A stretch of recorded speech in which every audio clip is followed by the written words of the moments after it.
Thank you for coming, taking time out of your busy agendas to join us here today.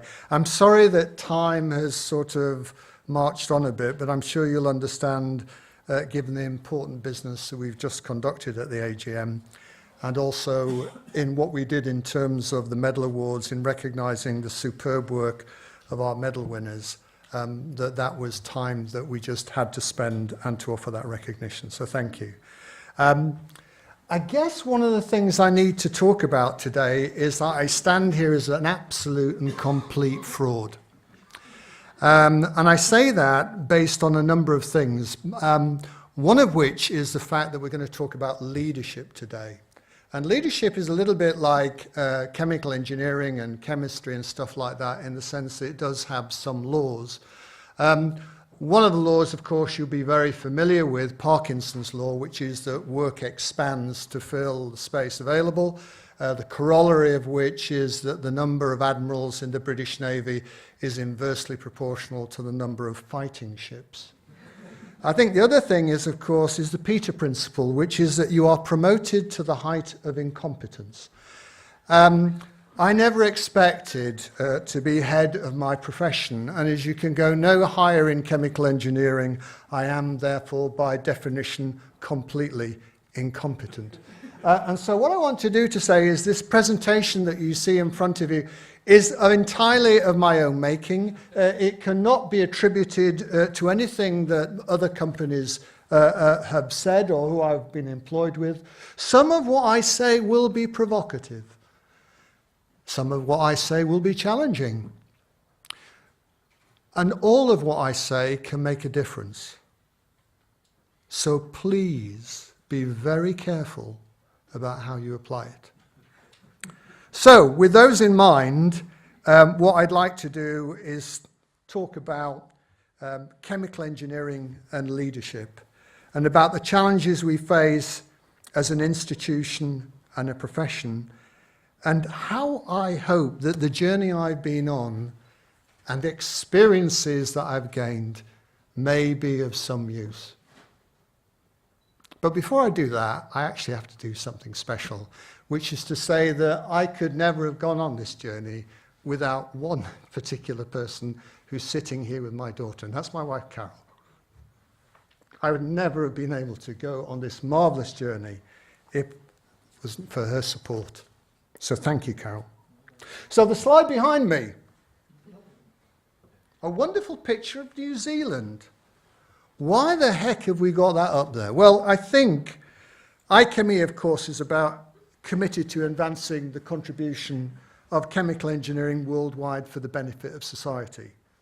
So I think it's worth reflecting, as we think about our pan-global activities, about starting at the other end of the world. It's also relevant in terms of the topic that I'm going to discuss this evening about leadership, mental models, and transformational change. Because it's amazing when engineers put their heads together and look at the challenges that they face and really address them, what is absolutely capable of being delivered. And here is a picture of a high-hazard industry, potentially catastrophic in terms of its capability to pollute the environment, operating in an absolutely pristine environment where on those beaches you can gather shellfish and take them home and have them for dinner. And it's a picture that's very close to my heart. It's a picture of Refining NZ's facility on Whangarei Bay, which in Maori means the meeting place for the whales. And it's a truly stunning place to work, and it's a place that's dear to my heart. So, thinking about New Zealand, maybe what I should start with then is a greeting in Maori. So, let's try that, shall we? So, apologies for the pronunciation.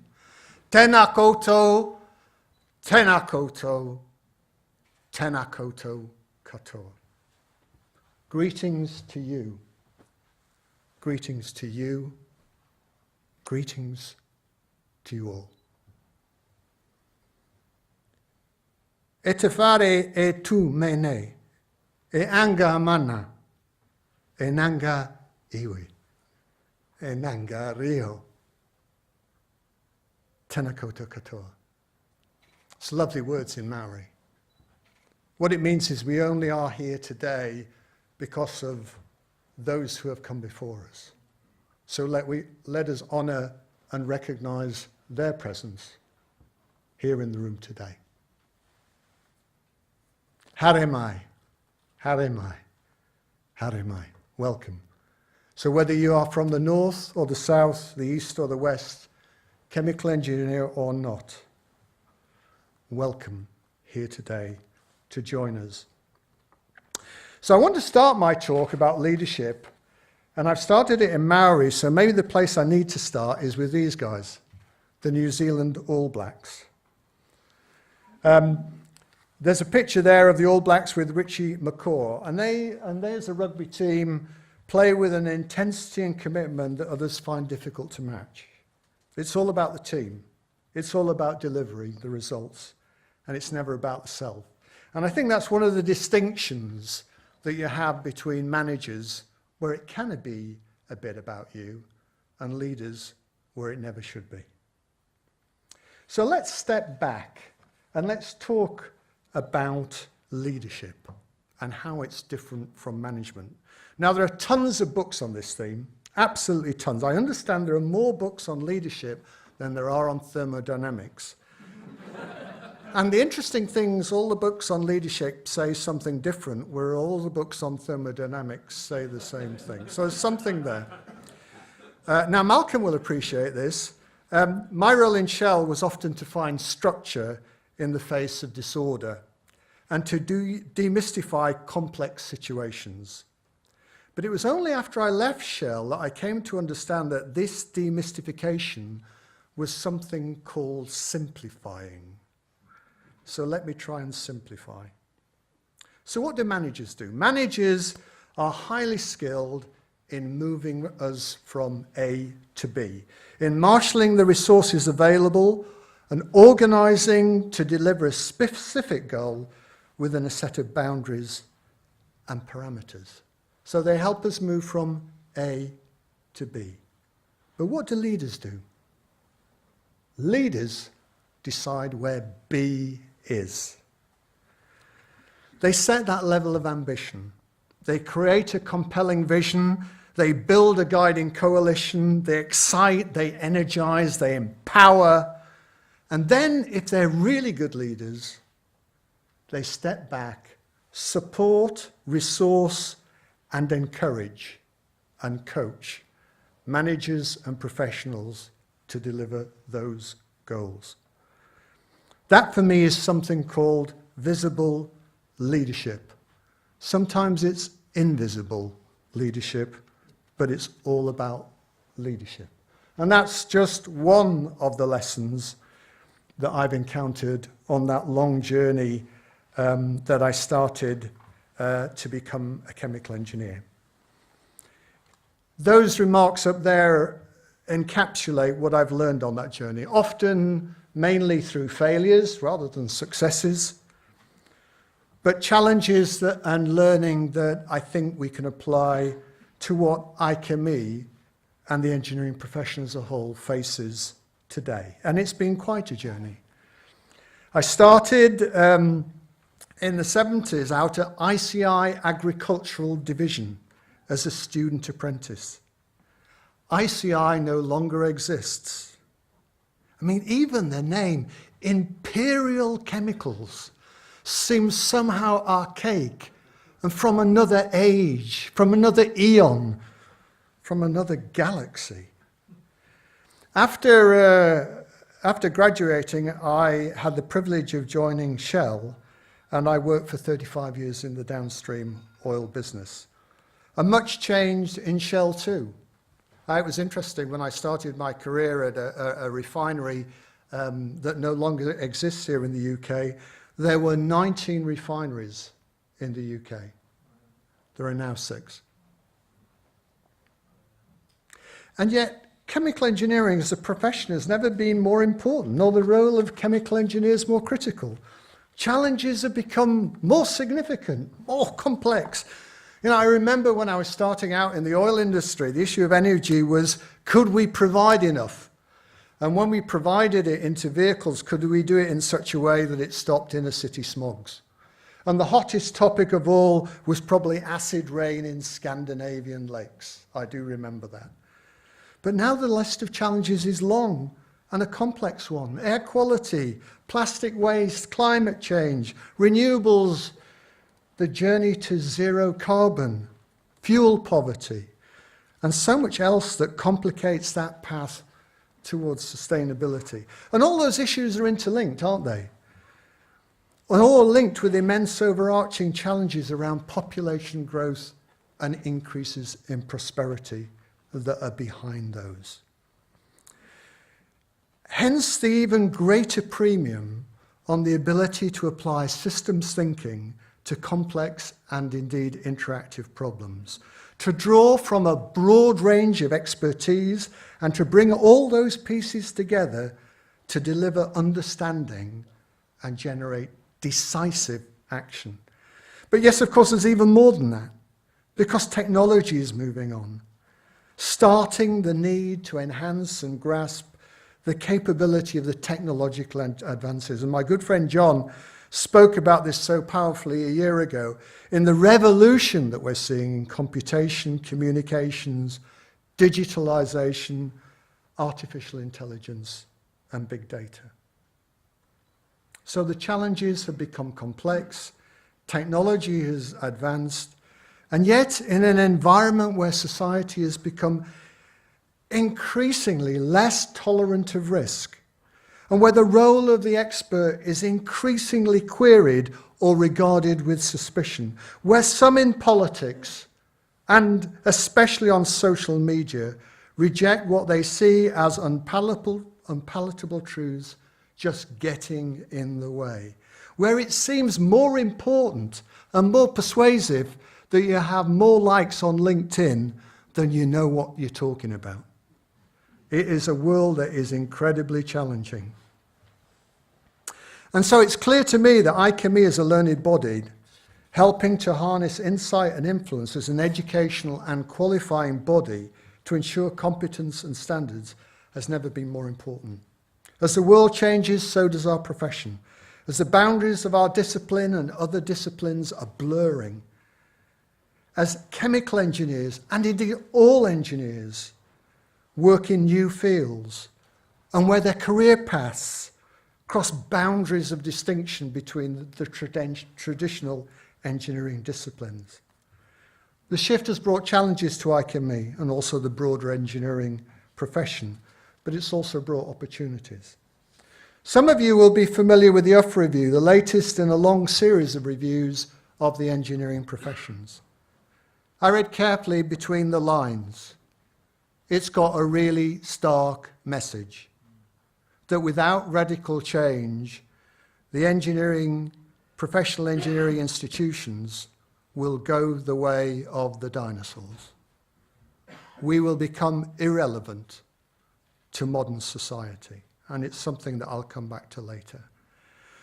More recently, and more closely to IChemE, the change has been accompanied by signals that things within our own institution and with our relationships with our own members were not all what they once were, or indeed need to be. So my question is, what does an engineering institution do in the face of that change? Well, I think what we do is we try to define what B is, what we're trying to achieve, and how we go forward. And I think we start off with, why are we here? Why do we exist? I know it's great for us as individuals, why do we exist? And we can have a really good... But for businesses and for institutions, it's really important to understand, why do we exist? And for IChemE, I think it's been long established, advancing chemical engineering's contribution worldwide for the benefit of society. It's a big goal, global, embracing, and the whole of society. Of course it is. We chemical engineering professionals, working with others, have a major contribution to make in solving some of the biggest challenges humankind face: water, energy, nutrition, health, safety, the challenges and opportunities of the digital revolution. So B, we set, is rightly ambitious, achievable, and important.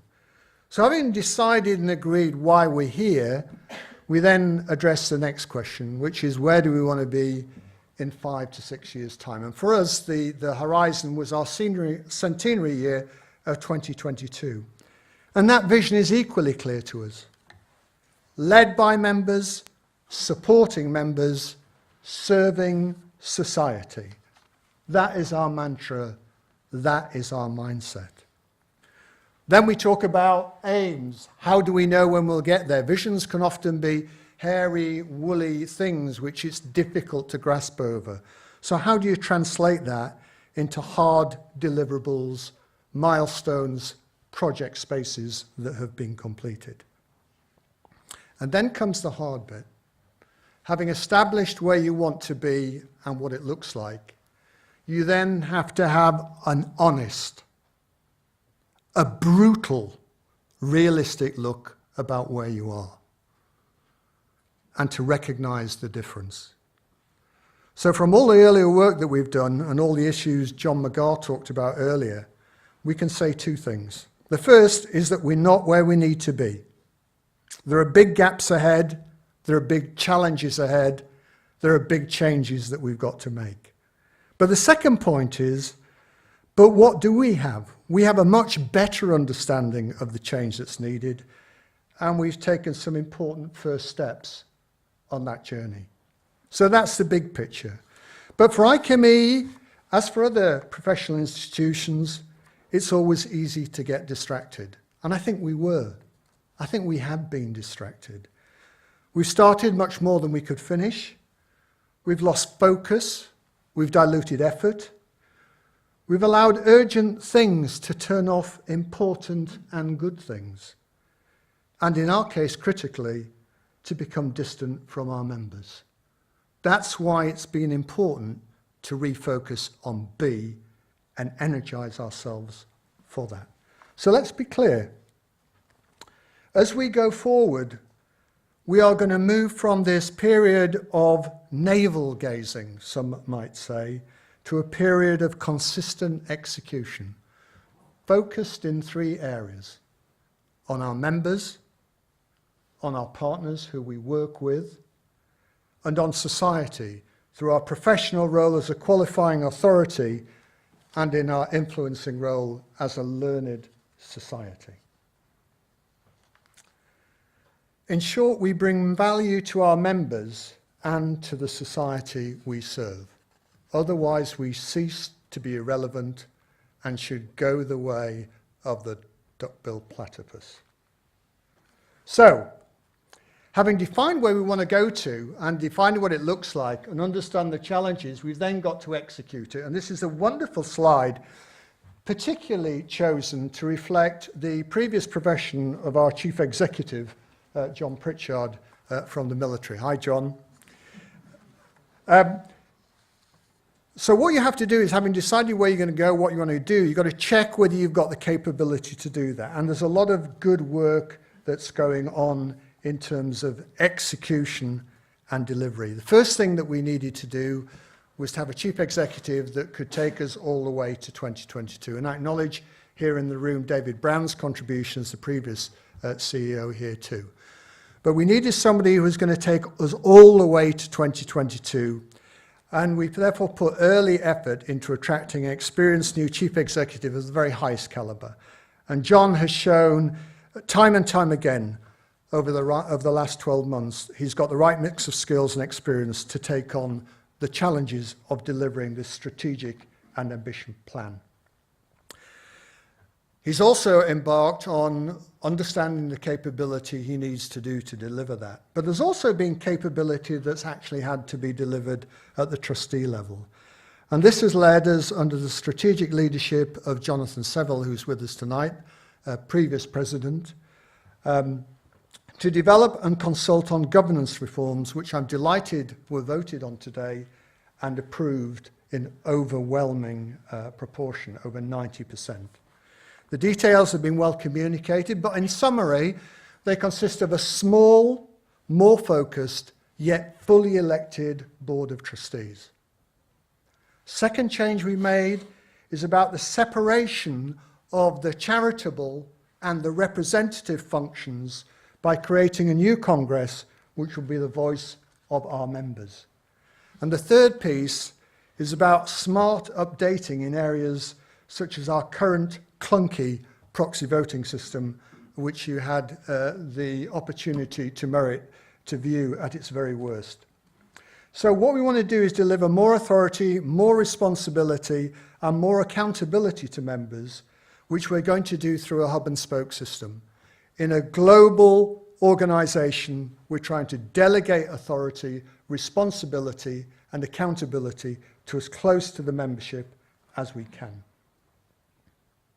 With all this going on, it was therefore a bit of a shock to face a vote of no confidence earlier this year at an extraordinary general meeting, where many of the issues which were already in progress were being addressed, were brought up. But I always like to look at the positives. And the positives to me of the EGM was it generated an unprecedented level of interest and engagement in the institution.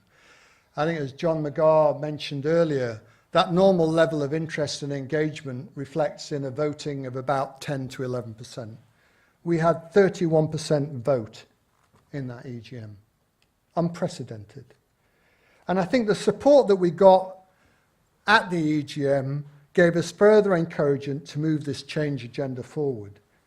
A mandate to proceed and to proceed swiftly. I think the EGM also helped us to improve our ability to articulate that IChemE strategy, focusing more clearly on members' needs, about members leading, supporting members, and serving society. And I think it's a good example about how you involve more people in the conversation, you get more diverse inputs, you get a better conversation, you get a better analysis, and in the end, you get much better outcomes. So thank you for all of that. Now, pausing to reflect and to draw breath, the net effect of all of that is that we have taken some significant steps towards that delicious thing called democracy. Now, we all enjoy Winston Churchill's delightful, light-hearted but serious dictum that democracy is the worst form of government except for all the others. And I know what he means. Democracy can sometimes feel like it makes things more complicated and a lot slower. But despite that, I am delighted that we have been bold in our democratic decisions. I've got little experience of democracy, I've got to say that. It doesn't happen much in business, or at least not in the businesses where I've been. I can do diversity, I do inclusiveness, I can do meritocracy. I can do everything from tell, sell, to consult, participate, to co-create, and to, well, why don't you just get on with it? I can do all of that, but excuse me, I do struggle with democracy. I really, really do. But once again, you know, we've given a clear signal on our goal, to be led by members, in support of members, and the service of society. But there will be some bumps on this road, and as we proceed, we are going to need lots of help. We have to boost participation levels in order that future democratic decisions are fully robust and they provide the moral imperative and strong mandate that we need for change. I am concerned that some of the very best members of our community may be reluctant to step forward into the democratic process. I am concerned that some of the best members of our community might refuse to step forward for fear of making themselves into targets. We, of course, want to have a full and frank debate, but these need to be conducted in a professional and constructive manner. People have to, on occasions, been treated poorly when they put their head above the parapet. And to that I say shame, shame, shame. Future trustees will need to have the nous and clout to lead this great institution with distinction, reinforcing our capability to deliver on our promises. But to put it bluntly, popularity is desirable, but competence is essential in our leaders. And we'll need help to move smoothly on from the politics to the real stuff, which is our fundamental proposition around qualifications and learned society. So it's my huge honour to lead the work of IChemE as we manage this. And we have a great responsibility to demonstrate that our democracy can bring broad legitimacy and great effectiveness. But I am struggling with democracy. I am struggling with the level of engagement. And I think we do need help because we don't know the answers to all those questions. But I'm delighted that we're struggling because this is the way of the institution which is genuinely engaging and having members engage. It's just part of it. And at a personal level, I welcome it too, because it takes me well outside my comfort zone, and that's in a place where I can learn.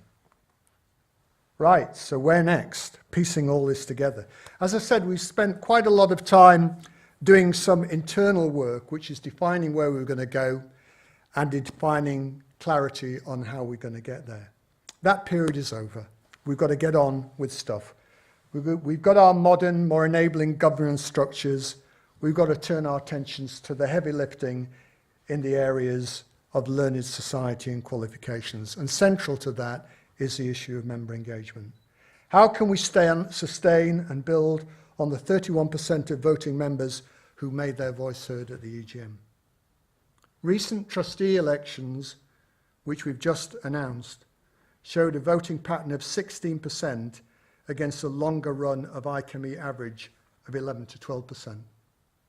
That's almost 50% above what folk normally get. And therefore, whilst it's still small, it's a significant step. The only thing I would say is that governance resolutions, which again we've just voted on, have fallen back to traditional levels. But we need to get beyond that, and we need to put a renewed effort into membership engagement. But I see some really profound opportunities here in terms of shifting people's mindsets and operating with new mental models which will lead to transformational change. What the heck do I mean by transformational change? What do I mean by a mindset shift? What do I mean by mental models? So I'm going to go to a place where I know something about, which is the next slide, Buncefield.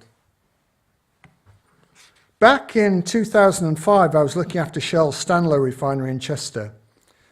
And one December morning, 120 miles away, there was an explosion that rocked the industry and led to a transformation in the way the regulator and the regulated work together. Buncefield was just simply not supposed to happen. Petrol tanks did not blow up when you overfilled them. They might catch fire. It might be a really, really big fire. It might be lots and lots and lots of black smoke. It might go a bit whoomph when the fire started, but it certainly didn't go bang. And the event shocked the industry, shocked the regulator, and it shocked society. I remember the pictures of devastation that you can see there. And of course, what happened when we had that incident? We do what we always do. Set up an investigation. What went wrong? Let's get this thing never to happen again. And of course, there was a major incident investigation board led by Tony Newton that set off to try and find out what had gone wrong. But progress was slow. It often is, especially when you're trying to find out what did go wrong when most of the information has been destroyed. The public was getting agitated, the regulator was getting agitated, the industry was getting agitated, and there started to be a full-on crisis of confidence both in industry and the regulator. And the regulator and the industry looked at each other and held up their hands about how we're supposed to handle this. Now, I just want to show this next slide. It's not Wimbledon time, but it is an example about how regulator and in the UK traditionally work together. It starts with the regulator going investigating something and deciding what you needed to do, at which point they lob a ball over the net. You've all got to put double fluffy widgets in all your plant. Bang. 15 love. Industry then invests their time in refuting what the regulators come up with. Double floppy widgets don't work. Bang! 15 all. Regulator. They do if they're pink. 30-15. Industry. Could we make that light blue with polka dot stripes? And so the effort and energy that goes into regulation change in the event of incident can often be confrontational. And it wasn't getting us anywhere. So we decided we needed a better game than tennis. And that involved a mindset shift, which you can see above. So whilst the Major Incident Investigation Board continued to investigate what went wrong, the newly formed Industry and Regulator Task Force, which I chaired, started to look at all the things that needed to go right and to agree what actions could be taken. So successful was this collaborative model that it was used to implement all the Major Investigation Board findings, and its echo today is the formation of the Major Hazards Strategic Forum, which I chair, where regulator and industry sit down together and try to deliver change. So I think this is really important, but it's part of a bigger issue, and it's about how do we look at problems. And I like to use this iceberg. I'm going to take as an example something that might be looking a little bit like Texas City. So I've got a vessel, and I'm putting some highly inflammable material into it, and it escapes over the top and explodes and kills loads of people. Now we can look at that problem in a variety of ways. We can look at it as an event that has happened, and we can look, if we look at it in that way, at how we might react to it. So if I give you an example, you've had a big explosion, and what comes out of that is a particular instrument failed, LRC 2562. A guy called Joe Bloggs didn't follow a procedure, and you really needed a procedure to hang a light bulb, and you didn't have one. Typical findings at the event level. If you go a bit further than that and look at patterns and trends to see what's been happening, you start to move to a place where you can anticipate. So, for example, what you realize is that these sort of events keep happening during the startup and shutdown of a plant. And on that basis, you can then start to anticipate when these events might happen, and as a result, do something different. If you go further down the iceberg, you can start to look at systematic structures and what are the underlying forces at play. So it's not just about startup and shutdown. It's about intense working activities where often there are conflicting priorities, where information is uncertain, where supervision is overloaded, and there is no process for review. And then you start to be able to predict when these events are going to happen. The place I am talking about is the very bottom of that iceberg. Not just why Texas City happened, but why huge amounts of incidents like Texas City happen across the world. The mental model that would have prevented Texas City is this, or the one that caused it. It's okay to release highly inflammable, highly explosive material in an emergency into the atmosphere. Crack that. You don't just crack Texas City, you cracked probably 95% of the incidents that take place in the process world. And I think I take my hat off to Shell, that about a year after Buncefield, we went and did a complete inventory of every process that we had to actually look at why does it go to atmosphere and how can we prevent it going so. So that's about an example about how mental models can completely change how you look at a problem and the conclusions that you reach to, and lead to transformational change rather than a simple reaction to a particular event.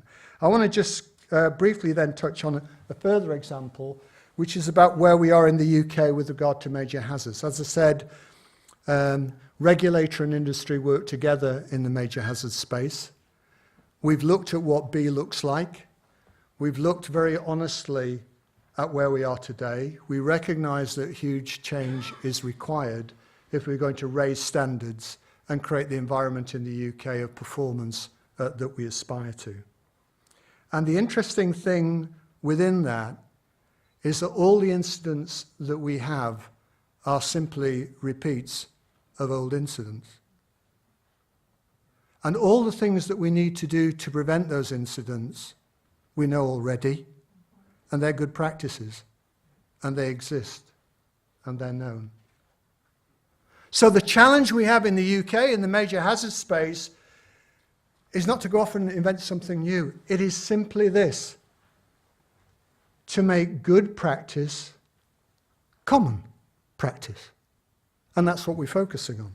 And there are a whole range of other things there, which is about how do you recognize good practice that you've got it, and how do you speak to people in languages that they understand that we need to get after. So that's great. But these lessons apply to much further than the process industries.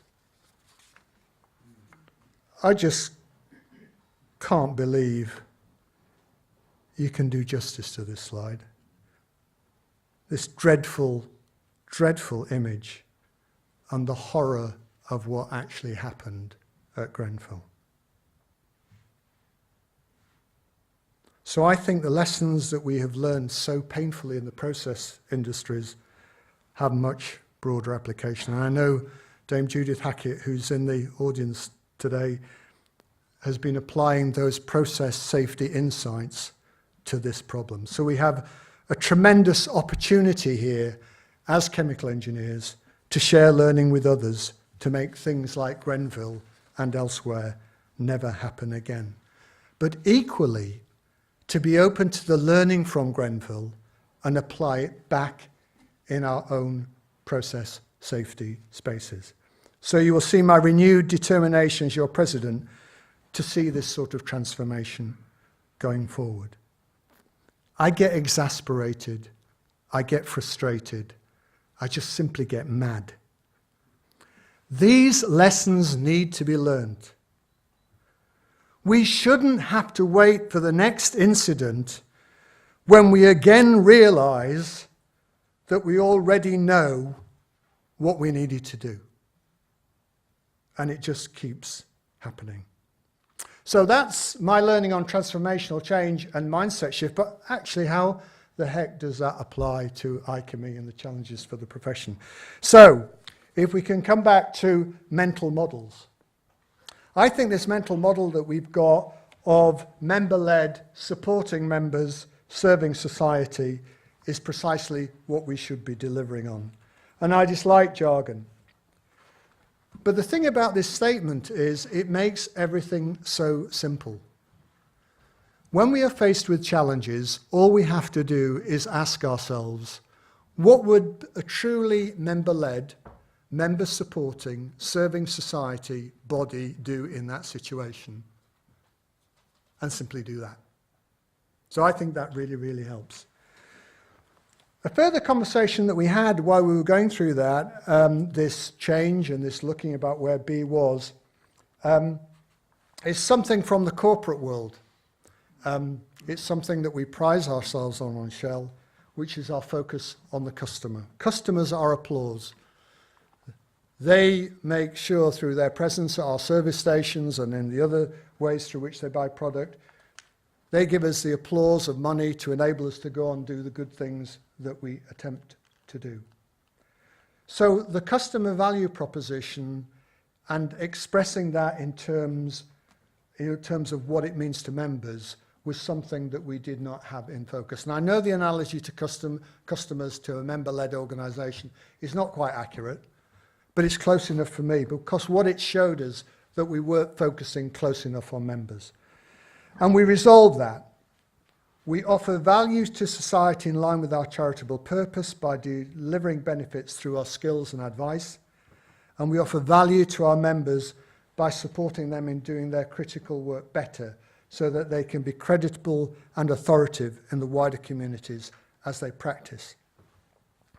Which brings me to the meat in the sandwich, which comes back to those two themes about standards and about a learned society. I think these are the places where we need to put our effort. We need to move on from our navel-gazing to the place where we as professionals are delivering professional results in our core activities. IChemE embraces over 40,000 members in over 100 countries. Our members are from a range of industry sectors, different stages of the career. Just look at the recently published UK Rich List. Engineers are suitably prominent, including one of our honorary fellows, Jim Ratcliffe, at the very, very top. Or how about President Xi Jinping, the leader of China, arguably one of the two most powerful political leaders in the world, and another chemical engineer, showing that chemical engineering refreshes places that other professions can't reach. Or was that Heineken? I can never remember. But through that professional network, we will inspire our member volunteers to interact with their colleagues and peers, to exchange knowledge, and to help make the world a better place. And we're going to do that really in two ways. The first is by changing the nature of our conversations. And I alluded to that. I think more diverse inputs lead to better conversations, lead to better analysis, lead to better decisions. So when we engage with members, it's not because we have to, although we do. It's not because we want to, although we absolutely do, but because we need to. Because it delivers far, far better outcomes. It may take longer to get to the outcomes as we spend more time on good conversations and deep thinking, but that extra time is richly repaid, I think, as we get better results. And then the second piece is about how we work together. And I really believe in this model of how we work together better. And that starts with exhibiting trust. And what do I mean by that? I mean that by exhibiting trust, I'm comfortable with being vulnerable about my weaknesses, and I can be completely open. It's about welcoming conflict, where I can have a passionate dialogue about issues that are important, and I can disagree, challenge, and question in the spirit of finding better answers. That I demonstrate commitment, because I generally then buy into the conclusions that are being reached, because no stone has been unturned or left uncovered. And then I take accountability for it. I'm committed to those decisions, to that standard of performance, and I hold myself and others directly accountable. And the last is a focus on results. I look at what's best for the profession and best for the broader engineering community. So those are some of the examples about how we can work together and how we as trustees will be looking to move things forward. But then there's a mindset shift that goes with led by members, supporting members, and serving society. It goes from internally focused to externally engaged. It's about not how the debate is dominated by a noisy minority, but how there is broad internal engagement in which more of our members get engaged in these important conversations. It's not about top-down from rugby, it's about participatory governance. And I guess probably the last two are the most important for me. It moves from contemplative and defensive to open, assured, and confident. And from being impeccable where we have got to do, we can only say things that are absolutely right and have been checked 50 times by legal, and distant as a result, to authentic and warm and engaging. So I think there are some big challenges ahead, and I look forward to taking the institution forward in that space. I want now to move on to the broader discussion around the engineering professions. So thank you for joining me on what you can see is quite a passionate journey for me. So this is the last topic I'd like to address before we conclude. I mentioned at the time of the IChemE debate on where B is, that there were a number of profound discussions, one of which was around who is our customer. But there's another C word that we talk a lot about in business, and that's the competitor.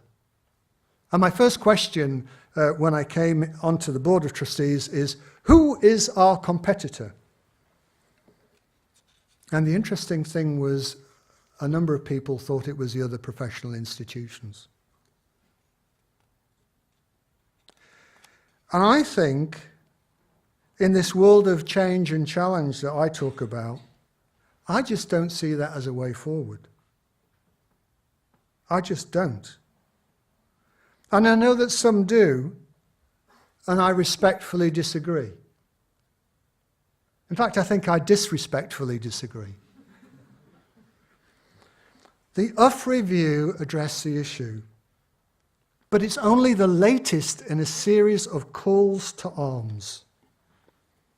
I think we've got an opportunity that the group of leading PIIs could be a strong and resourceful part of a future in demolishing this dinosaur illusion once and for all and cementing our relevance to future society.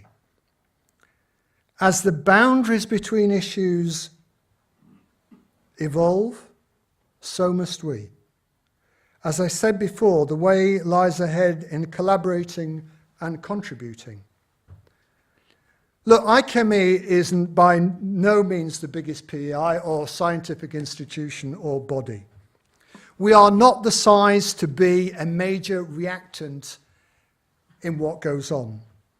But we do have that capability and desire to be the catalyst, the stimulant for change, to facilitate an exciting period of partnership, bringing our combined skills and experience together to be equal in scale and complexity to the challenges and the opportunities ahead. The debate's underway. We welcome it. We look forward to acting as partners, shaping the environment together, not as competitors fighting each other for turf or the last pocket of breathable air, but as true partners. So I'm going to go off piste here and talk about the world where I'd like it to look like. You know, process safety, I said, is a topic of mine. At the last count, there were over 20 bodies and rising in the UK who were involved in the development of process safety. Why don't we get together, pool our resources, pool our experience, and make the best of that output? Moving forward, a coordinated and aligned agenda where we pool our best people to deliver single outcomes. And as a learned society, I was actually sat in a meeting the other day with John Pritchard with a group from the IET, who are hosting us here today, the Institution of Civil Engineers, the Institution of Mechanical Engineers, and we all sat around the table and we all recognized that probably over the next year to 2 years that we'd all be producing a paper on energy. Oh, sorry, Malcolm, and there'll probably another one from the Energy Institute as well. Why the heck don't we sit down together and produce just one? It'll be more authoritative, it'll be better, and it'll be heard a lot more of. It will have much more influence. I think about growth and international expansion where we are involved. IChemE goes out and goes into new places, makes partnership with chemical engineering institutions and other places. Why don't we go out together? Why don't we become part of a community of professional engineers? We have tremendous reputation internationally. Why don't we build on that joint reputation to deliver even more? In the space of qualifications, we do joint accreditation of universities. Why can't we always do joint accreditation of universities? And for our members, why, when they become chemical engineers and get access to the combined knowledge of chemical engineering, can they not access all the knowledge of engineering, and cannot that be reciprocal across all the institutions? Why can't we offer the best of engineering to our members? Because I think it's only through that that we can inspire the relevance of engineering in the next and future generations to come. Now, building on that theme and this marvellous picture of a blueberry muffin, John McGarr has used this analogy quite often, that chemical engineering is only one blueberry among many engineering, science and technology blueberries. I think he's right. Our discipline has one foot firmly planted in engineering and another in science, but we by no means have a monopoly on expertise. And in an increasingly multidisciplinary world, the world of blueberries have surely got to become and combine their forces and to enjoy being part of a bigger cake. So that. I think what I'd like to do in closing now is to reflect on my leadership journey. And I think the last thing I wanted to share is that leaders share stories. That's what they do. So I hope you've enjoyed some of those stories that I've talked about tonight. I hope you found them both entertaining, illuminating. I trust I haven't been too challenging. And at one level, I'm still processing with my colleagues a busy, surprising, and at times challenging year. But as the hallowed process safety saying goes, never waste a good crisis. And as long as we don't shrink back from what we need to learn from it all, what we have heard and what we've reflected and acted upon will make IChemE stronger and a more effective organisation in future. I look forward to sharing more stories and to illustrate this in the years to come. I want to just say some closing words here. And in polite society, you shouldn't quote yourself.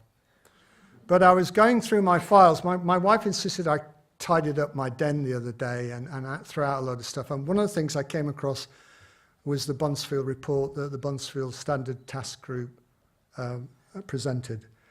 And this was the opening line: how industry respond to incidents such as Buncefield and how the regulator respond on behalf of the public is a measure of our society. A decisive and dynamic response with all parties cooperating is a product of a democratic and advancing society. Maybe should I paraphrase that and make it a bit more relevant to here? How IChemE and other engineering professions and related scientific bodies, their trustees and management, respond to the incidents such as what we saw at our AGM and maybe what our colleagues in IChemE are experiencing tonight. How we respond and how members respond to that is a measure of the strength of IChemE and of the engineering profession. A decisive and dynamic response with all parties cooperating is the product of a democratic and advanced profession. So I'm going to go back to New Zealand. We're going to end on a New Zealand note. And something that we talk a lot about with the All Blacks. You see, what defines an All Black is not the fact that you get knocked down, but how you pick yourself up afterwards. And so my closing message is something that's on the back of my business card, and it's in Maori, so apologies. Kua tahiti ki tō horanga mai. Kia kore e hare tonu. He tinto nui rā o mai. Kia ora e ka mai nutunu.